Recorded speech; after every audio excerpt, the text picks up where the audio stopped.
Angika recording studio Rupauli Purnia Bihar.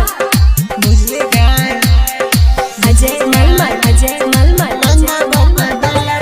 कुंवरे में केला ही जवादा जान से हो निभावेल पड़ता गे जान। कुंवरे में केला ही जवादा जान से हो निभावेल पड़ता। भले भेल ही दोसरा के मोगी लेकिन मांगा बता दिल पड़ता। भले भेल ही दोसरा के मोगी लेकिन मांगा बता दिल पड़ता। बुझली गए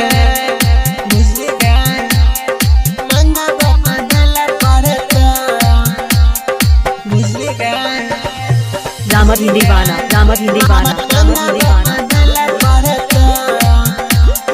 आप सुन रहे हैं रोशन सक्सेना को। सब दिन भले अपन सोइए कदी है। कहियो कहियो ये मन हमारो ने करी है। सब दिन भले अपन सोइए कदी है। कहियो कहियो ये मन हमारो ने करी है। कनिया वाला काम हम जानिया बतोरे चलावेला पड़ता। कनिया वाला काम हम जानिया बतोरे चलावेला पड़ता।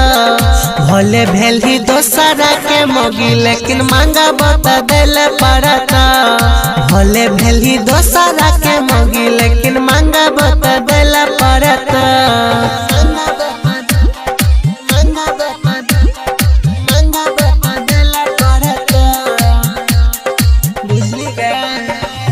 दामद हिंदी गाना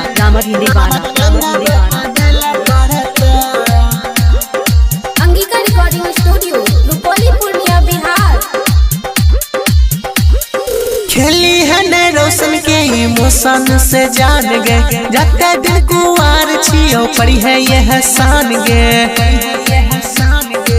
जा। खेली है ने रोशन के इमोशन से जान गए। जते दिन कुआर छियो पड़ी है यह शान गे। संतोष सम्राट के बतैले बिना टच में रहेला पड़ता। संतोष सम्राट के बतैले बिना टच में रहेला पड़ता। भेला भले दूसरा के मंगी लेकिन मांगा बता दिल पड़ता। भले भेली दोसरा के मंगी लेकिन मांगा बता दिल पड़ता। SRS entertainment present